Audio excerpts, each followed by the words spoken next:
할렐루야. 안녕하세요. 저는 서울 마민중앙 선결교회 루시엘입니다. 네, 오늘은 십자가의 도 7번째 말씀을 전해드리겠습니다. 예수교 연합 선결교회 총회장님이시며 서울 만민중앙 선결교회 당회장님이신 이재롱 목사님께서 설교해 주신 내용입니다. 예수가 왜 우리의 구세주가 되시는가? 고린도전서 2장 6절에서 9절 말씀. 모든 인류의 구세주가 되려면 그의 합당한 자격을 갖춰야 합니다. 지난 시간에는 토지 무르기의 법칙에 의해 구세주의 첫 번째 조건은 아담의 근족인 사람이어야 하고, 두 번째는 조건은 아담의 후예가 아니어야 한다고 했습니다. 오늘 또 지난 시간에 이어 왜 예수님만이 우리의 구세주가 될 수 있는가에 대해 잘 알려드리겠습니다. 첫 번째 구세주의 두 번째는 조건은 아담의 후예가 아니어야 합니다. 구세주의 첫 번째 조건은 아담의 근족인 사람이어야 한다고 했는데 왜 아담의 후예인 사람은 구세주가 될 수 없는 것일까요? 아담의 후손들은 이미 태어나면서부터 불순종한 아담의 죄를 물려받고 태어나기 때문입니다. 하나님께서는 사람으로 창조하실 때 아담과 하와에게 생명의 씨 곧 정자와 난자를 주어 이를 통해 새로운 생명이 잉태되게 하셨습니다. 그런데 생명의 씨인 정자와 난자 안에는 부모의 기가 다 들어있습니다.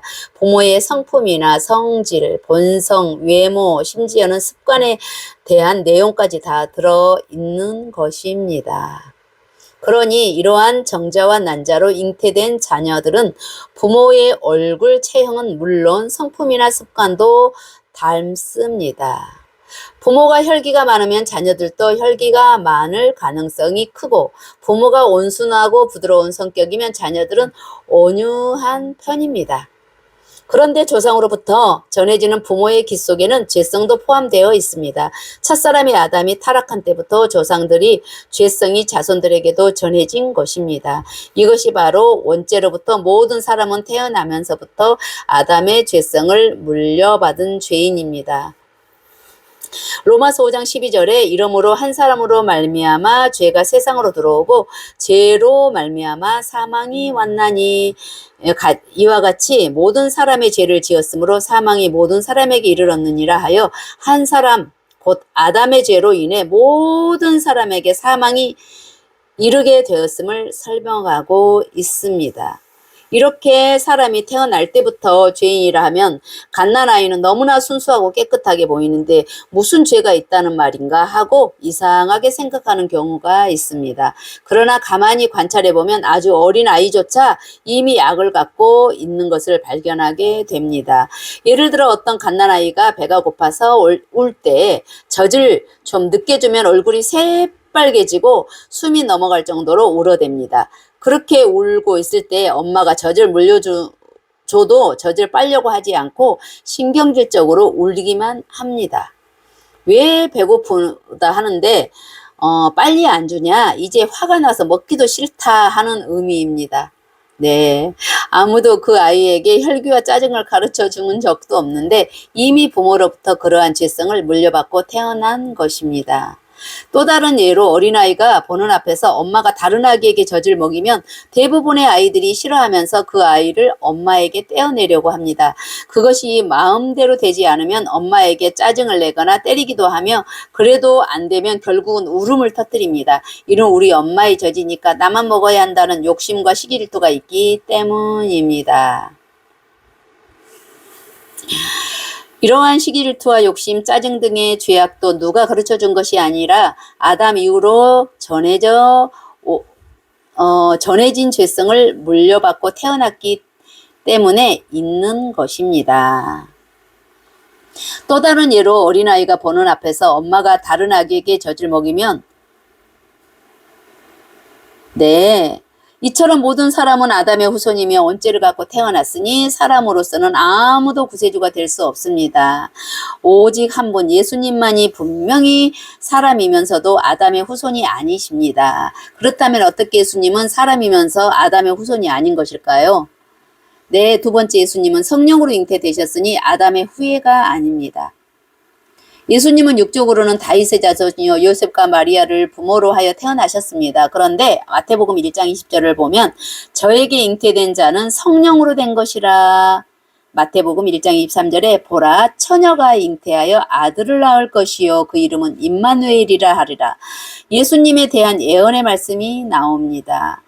모든 사람의 온죄를 타고 나는 까닭은 부모의 정자와 난자를 통해 부모의 죄성을 물려받기 때문인데 예수님은 요셉의 정자와 동정녀 마리아의 난자를 통해 잉태된 것이 아니라 성령의 능력으로 잉태되신 것입니다. 전능하신 하나님께서는 사람의 정자와 난자가 결합하지 않는다 해도 성령의 능력으로 얼마든지 예수님을 잉태되게 하실 수가 있습니다. 예수님은 단순히 동정녀에게 마리아의 몸을 빌었을 뿐 성령의 능력을 통해 잉태되셨으므로 죄인들의 길을 전혀 물려받지 않으셨지요. 따라서 예수님은 아담의 후예가 아니요 온죄가 없어진 인류의 구세주가 될 수 있으신 것입니다. 여기서 한 가지 기억해야 할 것은 비록 동정녀 마리아가 예수님을 잉태하기는 했지만 예수님의 어머니가 될 수는 없다는 사실입니다. 만약에 과학기술이 발달해서 사람의 정자와 난자로 잉태된 수정체를 기계에서 10달간 양육했다고 하면 아이가 그 기계를 엄마라고 불러야 할까요? 그럴 수는 없지요. 그러므로 성경에도 예수님께서 마리아에게 대해 어머니라 하지 않으시고 여자여 하고 요한복음 2장 4절, 요한복음 19장 26절에 말씀하신 것입니다. 때때로 예수의 어머니라 기록한 것은 제자들의 입장에서 기록한 것입니다. 마리아는 결코 경배의 대상이 될 수 없으며 오직 우리가 경배하고 기도할 대상은 삼위일체 하나님, 성부 하나님, 성자 예수님, 성령 하나님, 이렇게 삼위일체 하나님이십니다. 이렇게 이 사실을 절대적으로 기억해야 되겠습니다. 세 번째, 구세주의 세 번째 조건은 온수마귀를 이길 힘이 있어야 한다는 것입니다.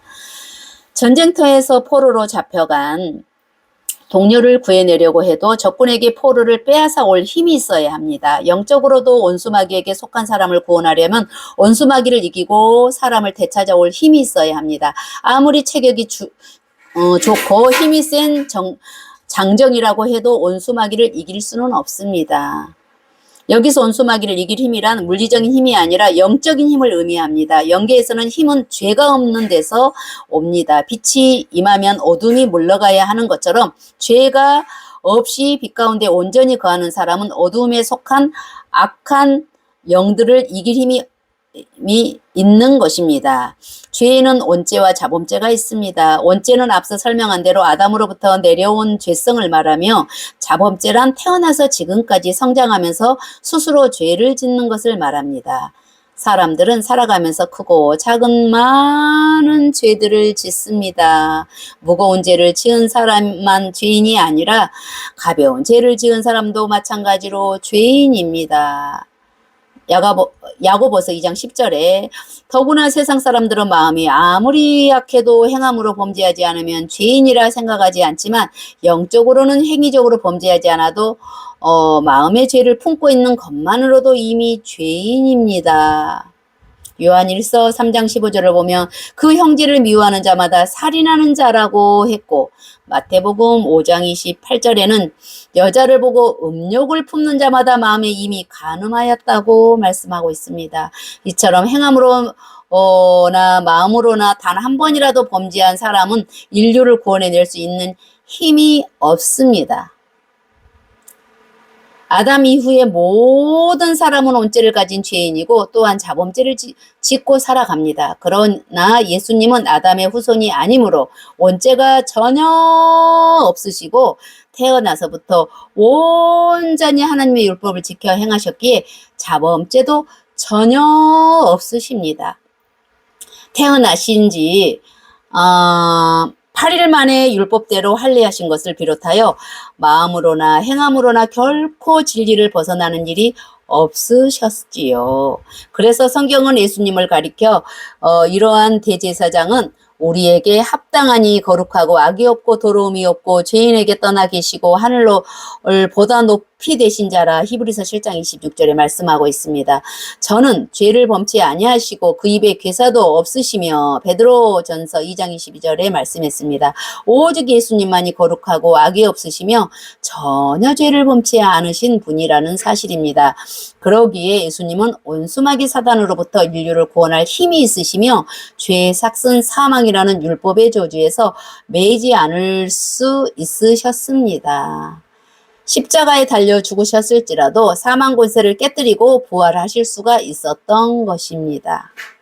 이처럼 예수님은 죄가 없으셨기에 사망 권세를 깨뜨리고 죄인을 구원하셨을 뿐만 아니라 그 영적인 권세를 천하 만물을 다스릴 수 있으셨습니다. 온수마귀 사단이 굴복할 뿐만 아니라 질병도 균도 약함도 예수님께 순종했지요.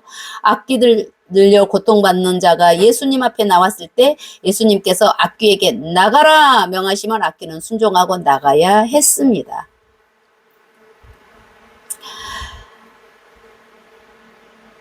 예수님께서 명하시면 질병도 균도 떠났습니다. 소경도 기머거리도 벙어리도 완전병이도 예수님 앞에서는 예수님께서 명하시면 온전한 몸으로 회복이 되었습니다.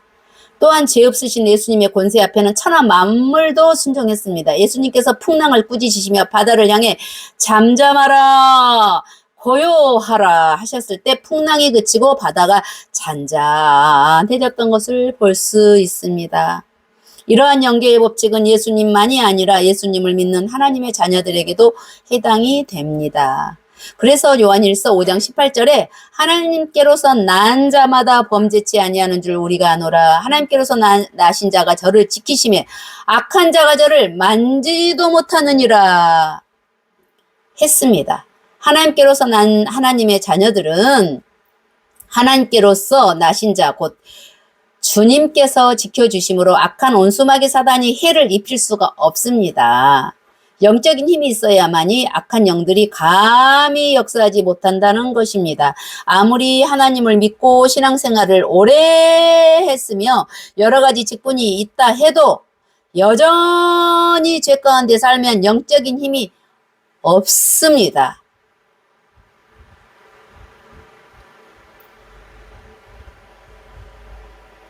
예수 그리스도의 이름으로 물리치는 기도를 해도 시험 환난이 떠나가지를 않는 것입니다. 반면에 비록 어린아이라 할지라도 하나님을 사랑하고 말씀대로 살아간다면 영적인 힘이 있으므로 예수 그리스도 이름으로 물리치면 원수마귀가 순종하여 떠나가는 것입니다. 정령 진리 안에 살며 거룩한 마음과 행실을 이루게 되면 자신의 삶에서 어둠이 물러갈 뿐 아니라 다른 사람을 위해 기도해 줄 때도 하나님의 역사가 나타나게 됩니다. 저는 우리 사랑하는 당회장님 이런 역사들을 무수히 나타내시고 우리에게 체험케 해주셨습니다. 당회장님께서는 하나님을 믿기 전에는 하나님뿐만 아니라 자녀들도 늘 질병에서 시달렸는데 병원비도 없이 약값이 끊임없이 들었습니다. 그러나 주님을 영접한 후에 오늘날까지 오직 하나님의 말씀 안에 거하니 죄와 상관없는 삶을 살아왔기에 당회장님 자신이 물론 온 가족에게 질병과 악함이 떠나갔고 하나님을 영접한 후에는 온 가족이 병원에 한 번도 가본 일이 없이 약도 한 번 먹어본 적이 없이 지금까지 살고 있습니다. 죄 없는 사람이 예수 그리스도의 이름으로 기도할 때는 질병도 균도 악한 영들만 아니라 생명이 없는 것들도 순종을 합니다. 주님께서 바람과 파도를 잔잔케 하신 것처럼 주님의 이름으로 기도함으로 쏟아지던 비가 멈추게 하거나 천기를 움직일 수도 있고 연탄가스에 중독된 사람에게 기도해 줄 때는 생명이 없는 가스도 순종하여 빠져나가고 화상을 입은 사람들에게 기도해 줄 때는 먼저 화기가 물리쳐 주는데 이때도 뜨거운 열기가 즉시 순종하여 빠져나가므로 고통이 사라지는 것을 많이 봤습니다. 저는 이런 역사들을 볼 때도 영적인 힘과 권세는 바로 죄가 없는 데서 비롯된다는 사실을 여러분들은 깨달으시기 바랍니다. 사랑하는 성도님들, 인류 역사상 예수님 외에는 누구도 구세주의 조건에 합당한 사람이 없습니다. 모두가 부모의 정죄와 난자를 통해 아담의 죄성을 물려받은 죄인들이며 평생 동안 무수한 죄를 지으며 살아가는 죄인들입니다. 성인이라 불리는 석가나 공자, 소크라테스도 모두 아담의 후예로서 원죄를 가진 사람들이니 하나님 앞에서는 거룩한 삶을 살지 못했습니다. 오직 예수님만이 원죄도 없으시고 자범죄도 없으시고 우리를 구원하실 자격이 있으시며 이것을 확실히 깨달아서 내가 거룩하니 너희도 거룩할지니라 베드로전서 1장 16절에 말씀하신 대로 거룩한 삶을 사시기를 항상 하나님의 평강과 축복 안에 거하시기를 주님의 이름으로 축복합니다. 감사합니다. 오늘 또 이렇게 십자가의 도의 비밀한 예수가 왜 우리의 구세주가 되시는가 선악과를 드신 이유 우리 이렇게 예수의 자격 조건 첫째는 사람의 여야 되고 아담의 후예가 아니어야 되고 죄가 없이 힘이 있어야 되고 십자가를 져줄 수 있는 사랑이 있어야 합니다. 이 네 가지 조건에 부합되는 분은 오직 우리 예수 그리스도의 한 분이신 것을 명심하시기 바랍니다. 감사합니다. 모두 예수 믿고 구원받으시기 바랍니다. 할렐루야. 다음 시간에 봬요. 사랑합니다.